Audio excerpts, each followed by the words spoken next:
నమస్తే. చిత్రలేఖనం ఇదొక అద్భుతమైన సృజనాత్మక ప్రక్రియ. అపురూపమైన చిత్రాలను చూడ్డానికి ముచ్చట పడతాం, చూశాక ముగ్ధులమవుతాం. అది ప్రాచీన రాతియుగం నాటి చిత్రాలైతే అంత పురాతనమైనవి ఎక్కడున్నాయి, ఎలా ఉన్నాయని ఆశ్చర్యపోతున్నారా?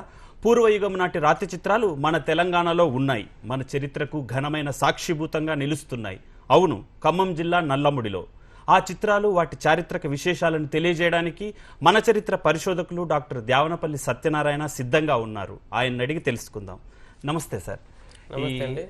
నల్లముడి ఖమ్మం జిల్లాలో ఉందని తెలుసు, కానీ అక్కడికి ఎలా వెళ్ళాలి? అయితే ఇది ఖమ్మం జిల్లాలో పాల్వంచ దగ్గర ఉంది. ఈ పాల్వంచ ముందు చేరడానికి ముందు ఒక క్రాస్ రోడ్ వస్తుంది. ఆ క్రాస్ రోడ్ నుంచి మధ్యలో మాధారం అనే ఒక ఊరు ఉంటుంది. మాధారం తర్వాత కమలాపురం క్రాస్ రోడ్ అని ఒకటి వస్తుంది. అక్కడి నుంచి సుమారు 5 కిలోమీటర్ల దూరం వెళ్తే అక్కడ నల్లముడి అనే ఒక గ్రామం ఉంది. ఆ గ్రామానికి ఒక 2-3 కిలోమీటర్ల దూరంలో ఫారెస్ట్ ఉంటుంది. అంటే ఫారెస్ట్లో నడవాల్సి ఉంటుంది. అక్కడ అక్షరాల లొద్ది అనే ఒక గుహ ఉంది. అంటే అక్కడ ఇంకా చాలా గుట్టలు కూడా ఉన్నాయి. బట్ ఒక గుహలో మనకి ఈ చరిత్ర పూర్వయుగానికి సంబంధించిన చిత్రలేఖనాలు ఉన్నాయి. దాని గురించి మనం ఈరోజు తెలుసుకుందాం. Okay sir.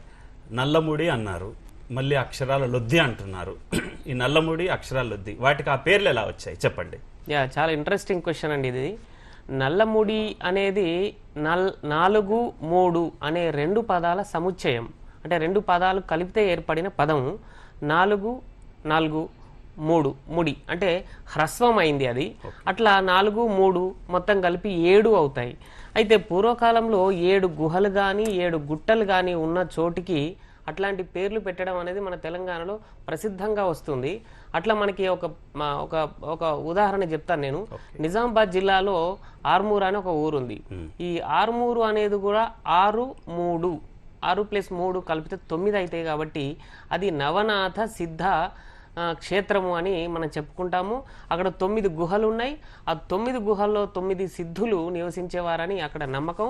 దాన్ని నవనాథ సిద్ధేశ్వరాలయం అంటారు. అది ఆర్మూరు. అదొక ప్రసిద్ధమైన ఉదాహరణ. అట్లనే ఇది 4-3 7 కలిపితే 7 గుట్టలు ఉన్నాయి, 7 గుహలు ఉన్నాయి. ఒక గుహలో మాత్రం ఈ చిత్రలేఖనాలు ఉన్నాయి. అక్కడ రాతి చిత్రాలు ఉన్నాయని అంటున్నారు. ఎలాంటి చిత్రాలు ఉన్నాయి, వాటి తాలూకు కొంచెం డీటెయిల్ వివరిస్తారా? అయితే ఈ చిత్రాలు ఉన్న గుహకి అక్షరాల లొద్ది అని పేరండి. ప్రధానంగా అక్షరాల లొద్ది అని ఎందుకు అన్నారు అని అంటే, ఈ అక్షరాలు అనేవి మొట్టమొదటి రూపం చిత్రాలు. వాటిని తెలుగులో బొమ్మలు అని అంటాం. చిత్రలిపి అని అన్నారు, లేదంటే బొమ్మల లిపి అని అన్నారు. ఈ బొమ్మల లిపినే సంస్కృతీకరించి బ్రాహ్మీ లిపి అని అన్నారు. బ్రాహ్మీ అంటే బ్రహ్మదేవుని భార్య సరస్వతి. సరస్వతి నుంచి విద్య పుట్టింది కాబట్టి, అక్షరాలు పుట్టినాయి కాబట్టి సరస్వతిని చదువుల తల్లి లేదా ఈ కళలకు తల్లి అన్న అర్థంలో ఈ అక్షరాల లొద్దిని తీసుకున్నారు. అయితే ఈ అక్షరాల లొద్దిలో ప్రత్యేకించి గోవులకు సంబంధించిన ఆనవాళ్ళు ఎక్కువ ఉన్నాయి. ఆవులు, గోవులు అని అంటాం కదా. ఈ ఆవులు, గోవులు, గోవు అనేది చాలా ఇంపార్టెంట్ వర్డ్. అది గోవు అనే పదం నుంచి చాలా పదాలు పుట్టినాయి. ఉదాహరణకి మనం గోమాత అనడం దానికి బదులుగా గోధూళి అన్న ఒక పదం వాడుతూ ఉంటాం. అంటే అంటే దుమ్ము. తర్వాత గౌతమ అనే పదం కూడా దాని నుంచి వచ్చింది. అట్లనే ఇంకా దౌహిత్రి, ఇట్లాంటి పదాలు. అంటే దై అంటే పెరుగు కదా, పెరుగు, పాలు. దానికి సంబంధించిన పదాలు చాలా పుట్టినాయి. అంటే భాష అట్లా నుంచి పుట్టింది కాబట్టి ఈ గోవుకు సంబంధించిన ఆనవాళ్ళు అక్కడ ఎక్కువ ఉన్నాయి. అయితే మీ ప్రశ్న ఏంటంటే ఎలాంటి చిత్రాలు ఉన్నాయనేది. దీన్ని కనుక వర్గీకరిస్తే మనకు 3 రకాల చిత్రాలు కనిపిస్తాయి. ఒకటి ఏంది అని అంటే ఈ జంతువులకు సంబంధించినవి. అంటే ఈ రోజు మనం క్రూర జంతువులని, తర్వాత టేమ్డ్ యానిమల్స్ అంటే ఏమంటే సాధు జంతువులని, ఈ 2 రకాలుగా వర్గీకరిస్తాము. ఈ 2 రకాల జంతువులు అక్కడ ఉన్నాయి. ఇక రెండవ గ్రూప్ లో మతానికి సంబంధించిన చిత్రలేఖనాలు ఉన్నాయి. 3వ గ్రూప్ లో మనుషులకు సంబంధించినవి. అంటే రకరకాల జీవన విధానాలు, వాళ్ళ వైఖరులు, తర్వాత వాళ్ళ యాక్టివిటీస్, వాళ్ళు పంటలు పండించడానికి సంబంధించిన ఆనవాళ్ళు, ఇవన్నీ కూడా ఈ 3 రకాల చిత్రాలు మనకు అక్కడ కనిపిస్తున్నాయి. ఓకే, జంతువుల గురించి అన్నారు. ఎలాంటి జంతువుల చిత్రాలు ఉన్నాయి అక్కడ? అయితే జంతువులు ప్రధానంగా మనకి క్రూర జంతువులు, సాధు జంతువులు 2 ఉన్నాయని అనుకున్నాం కదా. అయితే క్రూర జంతువుల్లో మనకి అడవి రాజు తెలుసు, అంటే పులి. ఈ పులికి సంబంధించిన చిత్రాలు ఉన్నాయి. పుళ్ళు 2 రకాలు ఉన్నాయి. ఒకటేమో మామూలుగా గాండ్రిస్తున్న పులి ఉంది, రెండవ పులినేమో ఒక మనిషి దాన్ని ఎదుర్కొంటున్నట్టు ఉంది. అంటే ఒక ఆయుధంతో దాన్ని ఎదుర్కొంటున్న స్థితిలో ఉన్నది. ఇప్పటికి కూడా మరి పులులను సాధు జంతువులుగా చేసుకోలేదు కాబట్టి ఆ ఎదుర్కొన్న పద్ధతి అక్కడ ఒకటి కనిపిస్తుంది. ఇక రెండవది ఏనుగులు ఉన్నాయి. ఇక్కడ రెండు ఏనుగుల చిత్రాలు ఉన్నాయి.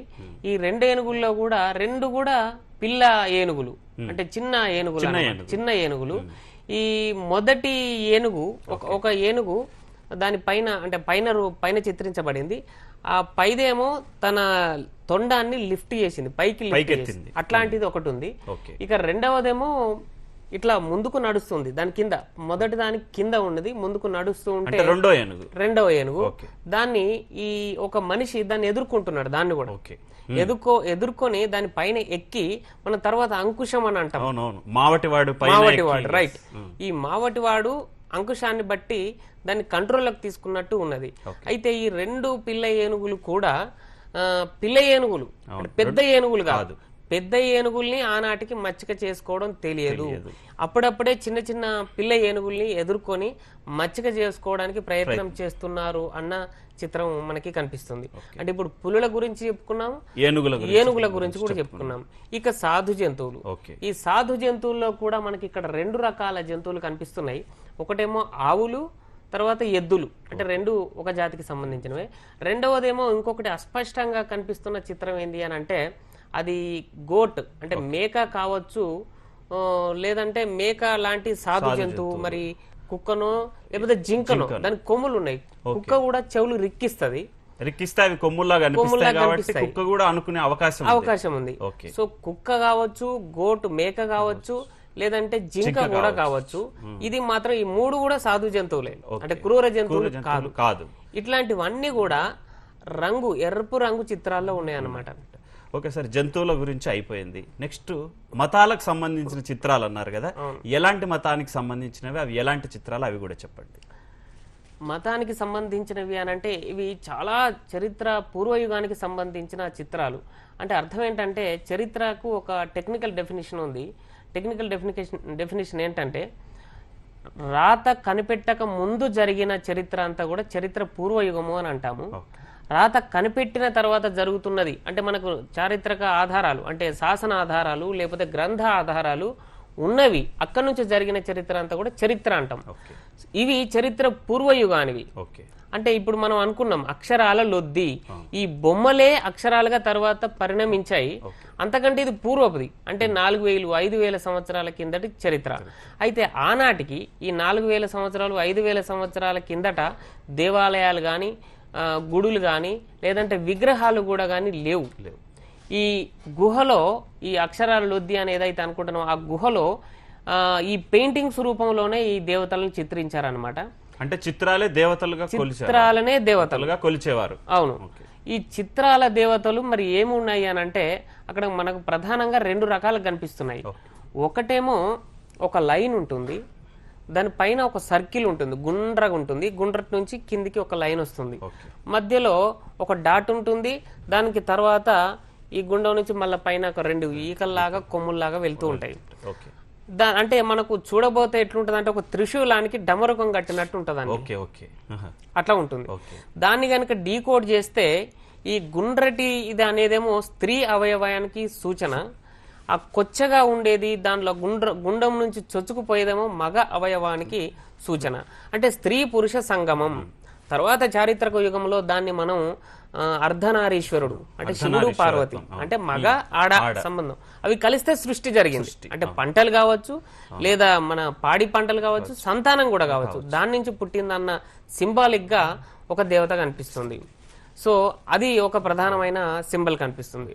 ఇక రెండవ సింబల్ ఏంది అని అంటే ఒక పల్లకీలో ఒక దేవతను మోసుకుపోతున్నట్టు కూడా, అంటే ఇద్దరు మనుషులు ఒక కావడి, బోయిలు అంటే మనం తర్వాత పెట్టిన పదం అది, కానీ మొత్తం మీద ఒక దేవతని, ఒక పవిత్రమైన వస్తువుని, దేవత కావచ్చు దేవుడు కావచ్చు పవిత్రం, వాళ్ళు ఏది పూజిస్తే అది, ఆ ఆ వస్తువును మోసుకుపోతున్నట్టుగా రెండవది ఉంది. అంటే ఆనాడు దాని అర్థం ఏంది, ఆనాడు ఉత్సవాలు జరిగేవి అని. ఓ మన తర్వాత కాలంలో ఈ మాడ వీధుల్లో తిరువీధుల్లో ఊరేగింపు అని దేవుణ్ణి ఊరేగిస్తాం కదా, అట్లా అంటే భగవంతుడు భక్తుల దగ్గరికి వస్తాడు అన్న కాన్సెప్ట్ ఆనాడు ఆ మూలాలు ఉన్నాయి అన్నమాట. సో అదొక రెండవ సందర్భం. ఇక ముఖ్యంగా ఉండేది అని అంటే మనకి శాసనాల్లో తర్వాత శాసనాల్లో కనిపిస్తుంది సప్త మాతృకలు అంటే అష్టైశ్వర్యాలు అని అంటాం చూడండి. అంటే 8 రకాల ధనాన్ని సంపాదిస్తాం మనం.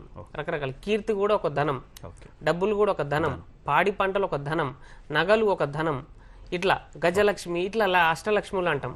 కానీ ఇది తర్వాత వచ్చిన కాన్సెప్ట్. మొట్టమొదట సప్తమాతృకలు 7 రకాలే ఉండేవాళ్ళు. అంటే 7 రకాల కోరికలు మనుషులకు ఉండేవి.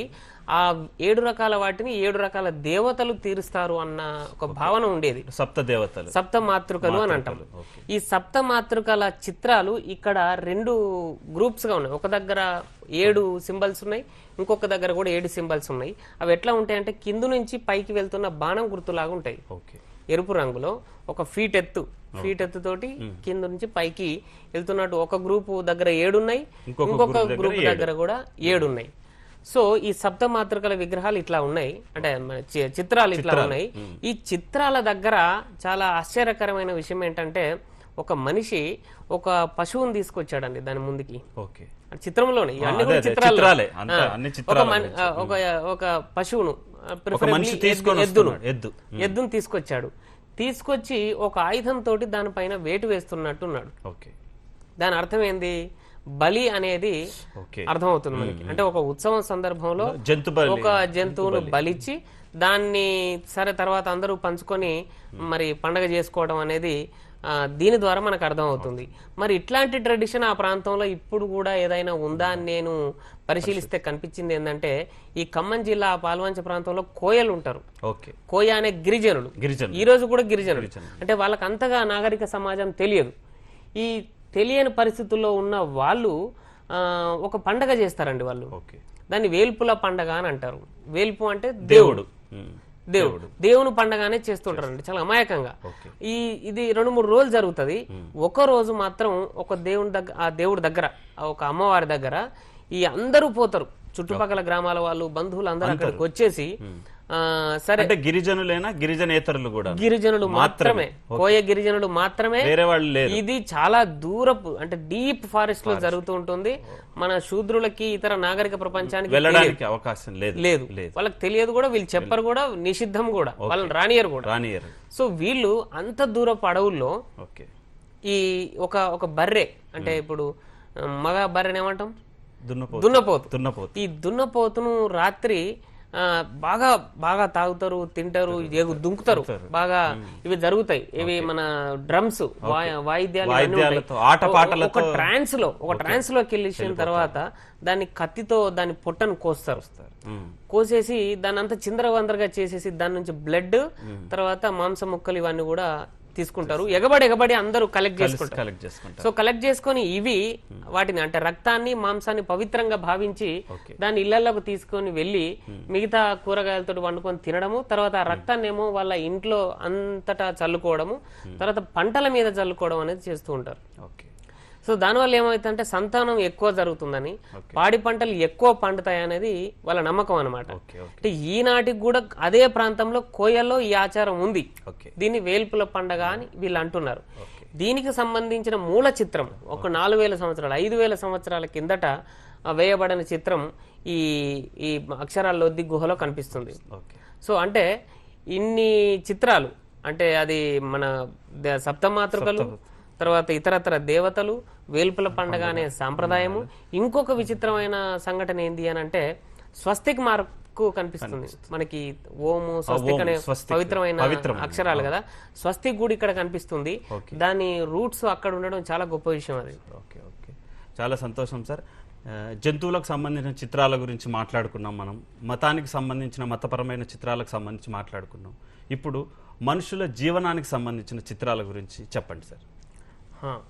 మనుషులు ఆనాడు అంటే చరిత్ర పూర్వయుగంలో 5000 సంవత్సరాల కింద ఆ ప్రాంతంలో వ్యవసాయము అప్పుడప్పుడే వస్తుంది. వాళ్ళ ప్రధాన జీవన వనరు పాడి పంటలే. పాడినే పాడి. అంటే మన జంతువుల నుంచి ఎస్పెషల్లీ ఆవుల నుంచి, లేదంటే గోటు కూడా ఉన్నదని అనుకున్నాం కదా, మేక కూడా. ఈ గోట్ నుంచి కానీ ఆవుల నుంచి కానీ పాలు పితుక్కునేవాళ్ళు. ఓకే. సో ఈ పాలు పితుక్కోవడం అనే చిత్రాలు అక్కడ ఉన్నాయి. ఈ పొదుగు ఉంటది కదా, ఈ పొదుగుని ప్రాకృత భాషలో సంస్కృత భాషలో ప్రాకృత భాషలో ఊధా అని అంటారు. సంస్కృత భాషలో ఊధా అని అంటాము. 4 చన్నులు ఉంటాయి కదా, ఊధా. ప్రాకృతంలో ఉండా అని అంటాం. అది ఉండా అన్న పదం కూడా మనకు తెలుసు. ఉండా అంటే ఇట్లా ఉంటుంది, దానికి 4 చన్నులు ఉంటాయి, ఊధా, ఉండా. తర్వాత దాన్ని ఉండవాళ్ళి, ఉండెడా అనే పేర్లు కూడా దాని నుంచి వచ్చినాయి. అంటే 4 రోడ్ల కూడలి, 4 రోడ్లు ఇట్లా క్రిస్ క్రాస్ ఉంటది కదా, ఆ దాన్ని ఉండవాళ్ళి అని అంటాం అనమాట. అంటే ఒక మార్కెట్ ప్లేస్, 4 రోడ్ల కూడలి మార్కెట్ ప్లేస్, ఆ పదము దీని నుంచి వచ్చింది అనమాట. అయితే ఇది ఆ చిత్రాల్లో ఉంది. ఈ ఊదా పొదుగు అనేది, ఈ పొదుగు సేపడం అంటాం చూడండి, పాలివ్వడానికి ముందు సేపుతుంది ఆవు, అది పంపిస్తాం. రైట్, అదే చిత్రం ఉంది. ఇప్పుడు మీరు ఎట్లా ఊహించారో గానీ ఆ చిత్రం ఉంది. అంటే ఒక ఆవు అక్కడ ఊదా తోటి రెడీగా ఉంది, పొదుగు తోటి రెడీగా ఉంది.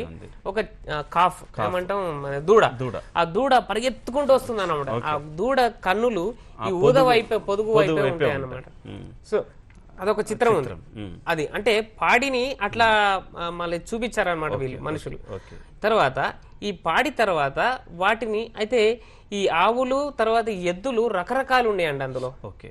ఈ ఎట్లా రకాలు ఉన్నాయని ఎట్లా చెప్పొచ్చు అని అంటే, ఒకటి కొమ్ముల శైలి. కొమ్ములు ముందుకు కొన్నిటికున్నాయి, వెనక్కి కొన్నిటికున్నాయి, తర్వాత కొచ్చగా కొన్నిటికున్నాయి, నిటారుగా.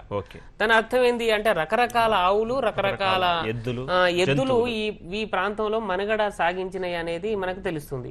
కానీ ఒక బ్రీడే ఒక ప్రాంతంలో ఉంటుంది. అన్ని బ్రీడ్స్ అంటే ఇప్పుడు నేను 3 రకాలకి చెప్పినాను, 3 బ్రీడ్స్ ఇక్కడికి ఎట్లా వచ్చాయి అనేది ఒక సందేహం కలుగుతుంది. దానికి సమాధానం కూడా ఈ ఆవులు ఎద్దుల చిత్రాల కిందనే ఉంది. ఒక పడవ ఉందండి, పడవ చిత్రం ఉంది. దాని అర్థం ఏంది, పడవని దూర తీరాలకి తీసుకుపోవడం, ఈ వ్యాపారం జరగడం అనేది.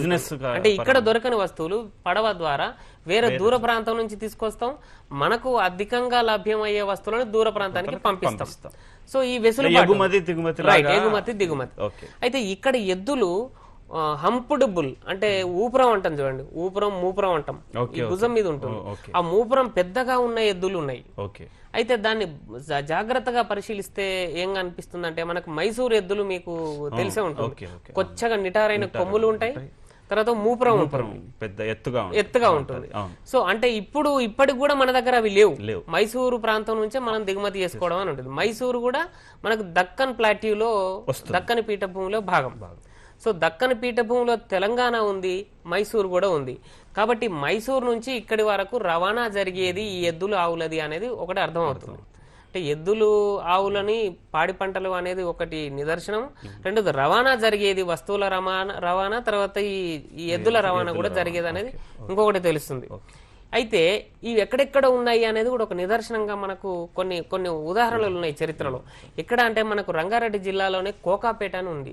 ఇప్పుడు హైదరాబాద్ దగ్గరలో గండిపేట ఉంది కదా, మనకు వాటర్ వచ్చేది అక్కడ నుంచి. ఈ గండిపేట దగ్గరనే ఉంటుంది కోకాపేట అనే ఊరు. ఈ కోకాపేట ఊరులో ఒక గుట్ట ఉంది, ఆ గుట్ట పైన కూడా గుహ ఉంది, దాన్ని పడగ రాయి అని అంటారు. ఆ పడగ రాయి కింద కూడా ఇట్లాంటి ఎద్దుల చిత్రాలే ఉన్నాయి. ఒకటి. రెండవది మనకు మెదక్ జిల్లా ఒకటి ఉంది, అక్కడైతే ఎద్దునూరు అనే ఊరు ఉంది. ఊరు పేరే ఎద్దునూరు, అంటే ఎద్దులు ఉండే ఊరు. అక్కడ కూడా గుహల్లో ఈ ఎద్దుల చిత్రాలు ఉన్నాయి. ఈ మెదక్లో ఉన్న ఎద్దునూరు చిత్రాలు, తర్వాత రంగారెడ్డి జిల్లాలో ఉన్న కోకాపేట చిత్రాలు, ఇదే ఖమ్మం జిల్లాలో రామచంద్రాపురం అని ఇంకొక ఊరు ఉంది. ఆ రామచంద్రాపురంలో కూడా ఈ ఎద్దుల చిత్రాలు ఉన్నాయి. పాలమూరు జిల్లాలో దొంగలగట్టు తండా అని ఒకటి ఉంది, అక్కడ కూడా గుహలో ఇట్లాంటి చిత్రాలు ఉన్నాయి. ఈ అన్ని చిత్రాల ఎద్దులు కూడా మూపురం, తర్వాత నిటారైన కొమ్ములు ఇట్లా ఉన్నాయన్నమాట. అంటే పోలికలు ఎందుకు చెప్తున్నాను అని అంటే, దీనిలో సామ్యం ఒకటి, మైసూరు ఎద్దుల బ్రీడ్ ఒకటి మైసూరు ప్రాంతం నుంచి రవాణా చేసుకున్నారు అనేది ఒకటి తెలుస్తుంది. ఇక రెండవది ఏంది అని అంటే, ఇవన్నీ కూడా పశ్చిమం నుంచి, పడమటి నుంచి తూర్పు వైపే నడుచుకుంటూ వెళ్తున్నాయి. ఆ దిశగానే నడుస్తూ ఉన్నాయి. ఈ కర్ణాటక మనకు పశ్చిమ దిశలో ఉంటుంది, అంటే తెలంగాణకి పశ్చిమ దిశలో ఉంటుంది, పడమటి దిక్కున ఉంటుంది, మనం తూర్పున ఉంటాం. కాబట్టి అటు నుంచి ఇటు వచ్చాయి అన్నది ఒక సింబల్ అయ్యుండొచ్చు అనేది ఒక ఊహ. రెండవది, ఈ గుహా చిత్రాలు ఏవైతే ఉన్నాయో మొట్టమొదటి దేవాలయాలు ఇవే, గుహాలయాలే మొదటి దేవాలయాలు, ఆది దేవాలయాలు. అందుకోసం మనం యాదగిరి అని కూడా అంటాం. యాదగిరి అంటే ఆది గుట్ట అని, మొట్టమొదటి దేవాలయం ఈ చిత్రాలే ఉండేవి. తర్వాత కాలంలో సరే చిత్రాల స్థానంలో విగ్రహాలు వచ్చినాయి, విగ్రహాల తర్వాత మళ్ళీ పెద్ద పెద్ద దేవాలయాలు వచ్చినాయి, శిల్పాలు వచ్చినాయి, ఇవన్నీ చరిత్ర క్రమంలో జరిగినాయి. కానీ అంటే ఈ చిత్రాలు ఎద్దులే, పశువులే దేవుళ్ళు, మొదట గోమాత అని అంటాం ఇప్పటికి కూడా. సో పశువులు ఇట్లా పడమటి నుంచి తూర్పు వైపు రావడం గమనించడం ఒక విషయం. ఈ ఆలయాల అన్ని ముఖాలు కూడా ప్రవేశ ద్వారం అనేది తూర్పు వైపే ఉంటుంది చూడండి, అవునా కదా? సో ఇట్లాంటి నిదర్శనాలు కొన్ని కనిపిస్తున్నాయి. అంటే మీరు మానవుల సంస్కృతికి సంబంధించిన విశేషాలు ఏమున్నాయి అని అంటే నేను చెప్తున్న వివరణ ఇది. సార్ ఇవి మామూలుగా మనం క్రీస్తు పూర్వం ఎన్నో సంవత్సరానికి క్రీస్తు శకం ఇట్లా అంటారు కదా, ఇవి ఎప్పటివి అంటారు? అయితే ఇక్కడ 3 దశలకు సంబంధించిన చిత్రాలు ఉన్నాయి. అంటే మెటల్ కనిపెట్టిన తర్వాతనే మనకి సంస్కృతి అనేది బాగా డెవలప్ కావడం జరిగింది. అంతకుముందు మనుషులు కూడా జంతువులాగానే ఉండేవాడు. ఈ జంతువుల కాలంలో ఉన్నప్పుడు జంతువులు, క్రూర జంతువులతో సహవాసం చేశాడు కాబట్టి ఆ క్రూర జంతువులే కనిపిస్తున్నాయి మనకి. ఆ క్రూర జంతువులు నేను చెప్పాను, అదే ఏనుగులు ఉన్నాయి, తర్వాత పులి ఉంది, మరి మేకనో జింకనో ఉంది అని చెప్పాను కదా. అంటే ఆ కాలం అనేది చాలా పాతకాలం, మెసోలిథిక్ ఏజ్ అని అంటారు దాన్ని. అంటే మధ్యరాతి యుగము అని అంటాం తెలుగులో. ఈ మధ్యరాతి యుగానికి సంబంధించిన చిత్రాలు ఉన్నాయి. తర్వాత నియోలిథిక్, నవీన శిలాయుగం, కొత్త రాతి యుగము అని అంటాం. కొత్త రాతి యుగంలో ఏమైంది అంటే ఆనాడు మెటల్ కనిపెట్టడం జరిగింది, ప్రత్యేకించి ఈ రాగి ఆయుధం కనిపెట్టడం జరిగింది. అయితే ఆయుధాలకు సంబంధించిన చిత్రాలు ఉంటే అది నవీన శిలాయుగం అని మనం చెప్పొచ్చు. ఆయుధాలకు సంబంధించిన ఏమున్నాయి, ఈ ఒక దేవత ముందుకు తీసుకొచ్చి వేటు వేస్తున్నాడు అని చెప్పాను కదా, వేటు వేయడం అనేది ఆయుధమే కదా. సో ఆయుధం, అంకుశం అనేది ఒకటి చెప్పాను నేను, అది ఆయుధమే, అది కూడా ఆయుధం.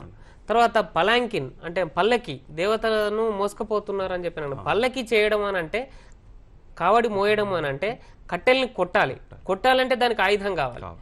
సో ఈ ఆయుధాలు జరిగిన యుగం, ఈ చిత్రాలు అనేవి నవీన శిలాయుగంలో జరిగినాయి. అంటే ఇప్పటికి సుమారు 5000 సంవత్సరాల కిందట ఆ యుగానికి సంబంధించిన చిత్రాలు ఉన్నాయి. ఇక దేవుణ్ణి కనిపెట్టడం అనేది ప్రత్యేకించి బృహత్ శిలాయుగంలో జరిగింది. అంటే 2500 సంవత్సరాలు 3000 సంవత్సరాల కిందట.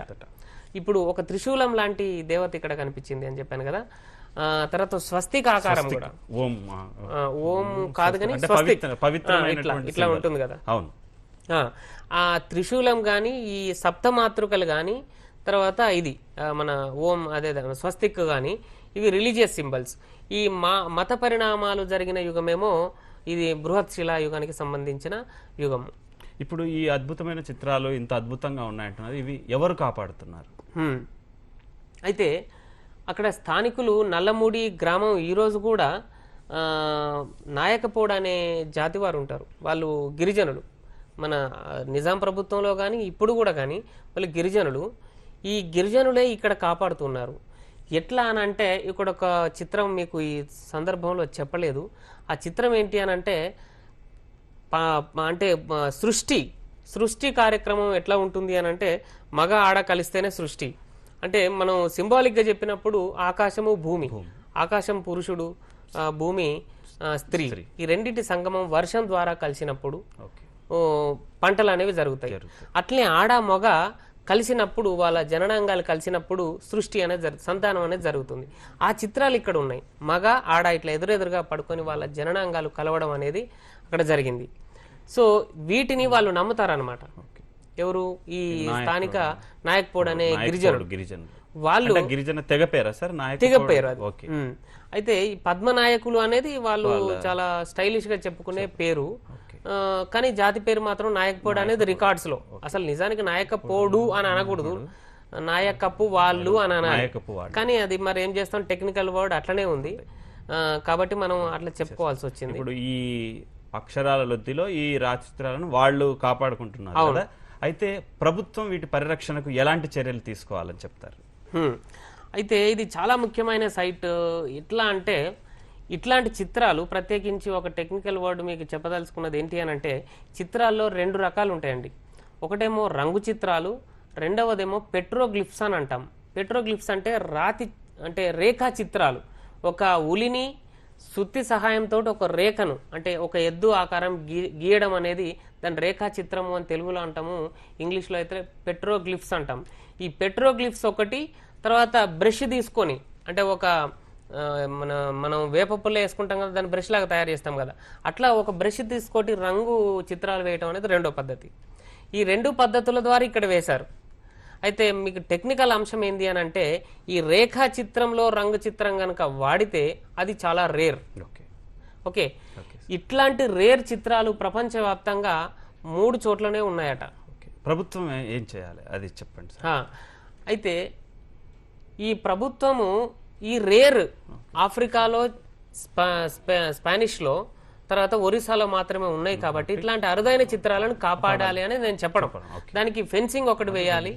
తర్వాత అక్కడ ఒక నది ఉంది, దాన్ని కాపాడి దాని ప్రాంతంలో ఉన్న ప్రజలకి ఈ బాధ్యతను అప్పచెప్పాలి అనేది మనం చెప్పుకోవాల్సిన చరిత్ర పరిశోధకులో మీరు చెప్తున్నారు. Thank you very much sir. మా స్టూడియోకి వచ్చేసి నల్లముడి అక్షరాల లొద్ది గురించి చాలా విలువైన సమాచారాన్ని అందించారు. థ్యాంక్ యూ వెరీ మచ్ అండి. నల్లముడి అక్షరాల రొద్ది ప్రాచీన చిత్రాల చారిత్రక విశేషాల గురించి మన చరిత్ర పరిశోధకులు డాక్టర్ దేవనపల్లి సత్యనారాయణ ద్వారా తెలుసుకున్నాం కదా. మళ్ళీ వచ్చే వారం మరో చారిత్రక అంశంతో కలుద్దాం. మన తెలంగాణ చారిత్రక వైభవాన్ని దశ దిశలా చాటుదాం. చూస్తూనే ఉండండి Deccan TV, voice of Telangana.